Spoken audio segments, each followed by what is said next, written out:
Welcome back to another episode of Real Talk Real Estate, where today we're going to talk about how to negotiate a real deal for yourself, what you don't know, what you probably should know, and what might actually surprise you.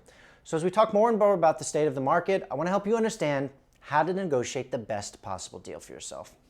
Here are some of my top tips of what you wouldn't expect to hear, but are actually very important in this process. Tip number one, practice what you preach. A lot of customers like to puff out their chest. If you're a seller, you say, I won't sell below that number. Or if you're a buyer, I won't pay up to that number.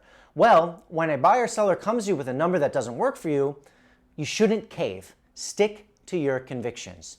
We often find that clients are surprised to learn that their counterpart hasn't folded right away, so you have to have the fortitude to stick with your convictions. Stay in your lane. Tip number two, detach yourself emotionally from the process and the property. The sooner you can accept that this is a transaction about an important one, the quicker you can detach yourself from the idea that the buyer or seller is your enemy or that they're against you, when in reality, we're all working towards the same goal. But more importantly, if you can separate emotion from the process, it becomes a lot easier to fight for the best deal.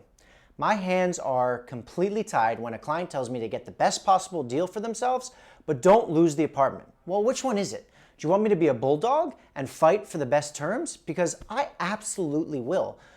But if you are not certain you want to lose the apartment, then you have to accept the fact that we might not be able to push the limits of the negotiation. So you have to know that by being a bulldog, by getting the best deal in the current climate, you run the risk of losing the apartment. So detach yourself emotionally from that. Tip number three, stay patient, my friends. Yes, I preach patience all the times in many facets of the process of buying and selling homes.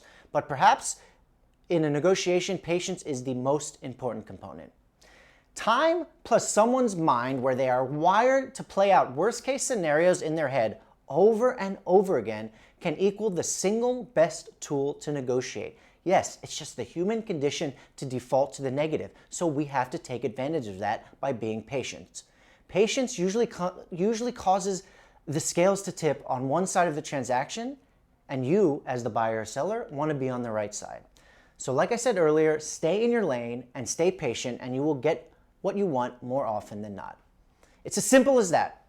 Clients think that there is an art of negotiation in some complex Jedi mind trick sort of crazy way, but at the end of the day, it's about guiding your clients through a steadfast strategy and sticking to that strategy.